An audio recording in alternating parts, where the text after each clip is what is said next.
मुझे पुलिस ने पीटा सर 1999 22 दिसंबर को मेरे सर पर 20 टाके लगे, पीठ से लेकर पैर तक मारा गया। आपको मालूम सर क्या हुआ? तेलुगु देशम की सरकार थी, उन्होंने उन दोनों पुलिस वालों को जिन्होंने मुझे मारा था उनको आईपीएस कन्फर कर दिया। आईपीएस अरे मैं तैयार हूं मरने के लिए। तुम मारोगे क्या? बोलो कहां मारोगे बताओ। अरे तुम कहां मारोगे? तुम्हारी गोलियां खत्म हो जाएंगी, मैं जिंदा रहूंगा। अरे तुम्हारी गोली डरने वाला बैठो तुम। आपने लिंचिंग का एक कानून बनाया बीएनएस में, सेक्ट क्लॉज 103 में। अब आप इसमें देखिए सर, लिंचिंग कब हो सकता है? जब आप ये बताएंगे कि ये पर्सनल बिलीफ पर मारा गया, किसी को जेंडर पर मारा गया, कास्ट पर मारा गया। सर आप तो एक्यूज को तो मौका दे रहे हैं छोड़ने के लिए, आप तो एक्यूज को मौका दे रहे हैं। अच्छा पर्सनल बिलीफ में रिलीजन क्यों नहीं लिखते भैया आप? इन तीनों कानून में रिलीजन इस्तेमाल किया गया, पर्सनल बिलीफ में रिलीजन नहीं आता। अच्छा सर आप ये भी देख लीजिए कि 190 में अनलॉफुल असेंबली है, 5 और मोर एक्टिंग टुगेदर। फिर ये क्यों कर रहे हैं आप?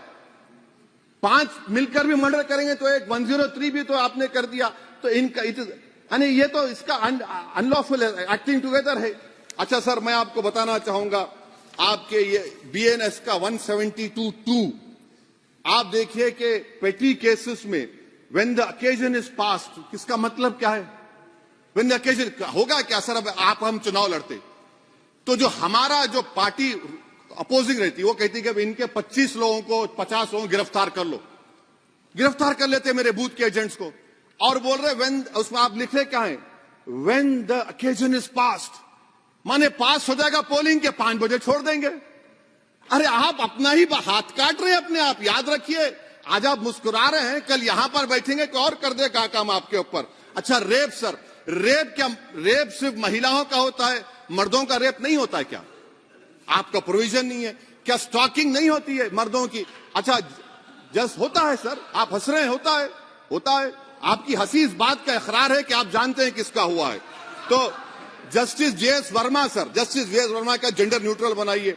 अच्छा क्लॉज 69 को, क्लॉज 69 लव जिहाद आ गया। देखिए सर क्लॉज 6 लव जिहाद आ गया, उसमें बियॉन्ड रीजनेबल डाउट प्रूव ही नहीं कर पाएंगे आप।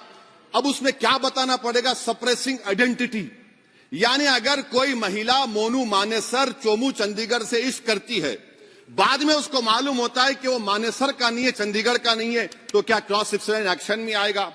आप बताइए कि अच्छा अगर कोई ये कहेगा कि मेरा नाम कुछ नाम है, कई कुछ नाम होता है जो कॉमन नाम होता है मुसलमानों में, दीगर मज़ाहिब में, तो क्या वो सेक्शन अप्लाई होगा? ये क्या आप कर रहे हैं? अच्छा आपने अडल्ट्री को निकाल दिया, आपने होमोसेक्सुअलिटी को निकाल दिया। तो ये कंसेंशुअल सेक्सुअल रिलेशन जो 18-20 साल के ऊपर के लोगों में करते हैं, मैं इसका खिलाफ जरूर हूं मजहबी एतबार से, मगर आप क्यों उनकी ऑटोनॉमी को रोकना चाहते हैं? अच्छा सर सेक्शन क्लॉज 1093 बीएनएस का, आपको it does not require knowledge और intention part of person facility commission organise crime. ये मैं 5 मिनट दीजिए सर।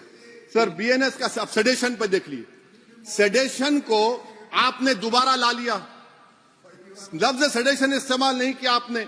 3 साल से 7 साल आपने सुप्रीम कोर्ट को अंडरटेकिंग दी थी कि प्रोविजन नहीं लाया जाएगा। तो चेयरमैन सर यहां पर हिंदी के एक बहुत मशहूर कवि का वो शेर मुझे याद आ रहा है, मैथिली शरण गुप्त का, कि राज्य को यदि हम बना लेंगे भोग तो बनेगा वो प्रजा का रोग, फिर कहूं मैं क्यों ना उठकर हूं आज मेरा धर्म राजद्रोह। कार्ल मार्क्स ने कहा था sir, history repeats itself first as a tragedy, second as a farce. अब क्लॉज 195(1)(d) देखिए, it criminalises the making of publication of false and misleading information jeopardising sovereignty integrity of India. Vague है, यानी जो कोई भी पत्रकार investigative journalism लिखेगा आप उसको इस्तेमाल कर लेंगे और जेल की सलाखों में उसको डालकर आप सड़ा देंगे। सर मैं आपको और एक बात बताना चाहूंगा कि रैश एंड नेग्लिजेंट एक्ट जो आईपीसी में था 2 साल थे 304, आप उसको बढ़ाकर 5 साल कर दिए 1061 में बीएनएस 1 में। और rash and negligent driving 304 IPC में था 2 साल की सजा थी, आपने 10 साल कर दिया। ये क्रिमिनल जुरिस्प्रूडेंस का हिस्सा नहीं है। अच्छा क्रिमिनल ऑर्गेनाइजेशन, उत्तर प्रदेश में यूपी गैंगस्टर एक्ट में एक चार्जशीट में गैंगस्टर एक्ट लगता। सर आप बताइए फिर यूएपीए का क्या होगा, पीएमएलए का क्या होगा, महाराष्ट्र मकोका क्या क्या होगा, गुजरात के कोका क्या क्या होगा। आप ये सब कानून रख रहे हैं और एक पुलिस वाले को आप ये तमाम कानून की इजाजत देंगे। याद रखिए, जिंदगियां बर्बाद करने का काम आप कर रहे हैं और सबसे बड़ा इसका नुकसान होगा। किसका नुकसान होगा? दलितों का, मुसलमानों का, आदिवासियों का। और वो पॉलिटिकल पार्टीज जो कल आज सत्ता में है, कल नहीं रहेंगे, वो बदले की भावना से काम करते हैं। सर, मुझे पुलिस ने पीटा सर।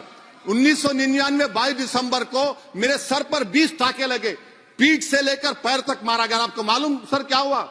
तेलुगु देशम की सरकार थी, उन्होंने उन दोनों पुलिस वालों को जिन्होंने मुझे मारा था, उनको आईपीएस कन्फर कर दिया। आईपीएस करने, अरे मैं तैयार हूं मरने के लिए। तुम मारोगे क्या? बोलो, कहां मारोगे बताओ? अरे तुम कहां मारोगे? तुम्हारी गोलियां खत्म हो जाएंगी, मैं जिंदा रहूंगा। अरे तुम्हारी गोली डरने वाला बैठो तुम। अरे चप्पन देखे बैठो तुम। प्लीज आप बैठ जाइए। टेररिज्म का देखिए सर, आप बैठ जाइए प्लीज। यूएपीए का सर, मैं खत्म कर। टेररिज्म, उनको रोकिए sir. Okay please sit down. हाँ, तुम गोली मार सकते, सस्पेंड नहीं कर सकते और कुछ नहीं कर सकते सर। टेररिज्म का डेफिनेशन में आप देखिए, यूएपीए का सेक्शन 16, यूएपीए का सेक्शन 16 क्लॉज 113 में आ गया। यूएपीए का सेक्शन 15 क्लॉज 131 में आ गया। देख लेंगे उसको, देख लेंगे। यूएपीए का आपत्तिजनक अंश निकाल दिए जाएंगे। यूएपीए का क्लॉज 18 113 4 में आ गया। यूएपीए का क्लॉज 18 113 3 में आ गया। यूएपीए का क्लॉज 20 113 5 में आ गया। यूएपीए का सेक्शन 19 113 6 में आ गया। अरे भाई साहब, फिर क्या बचा है?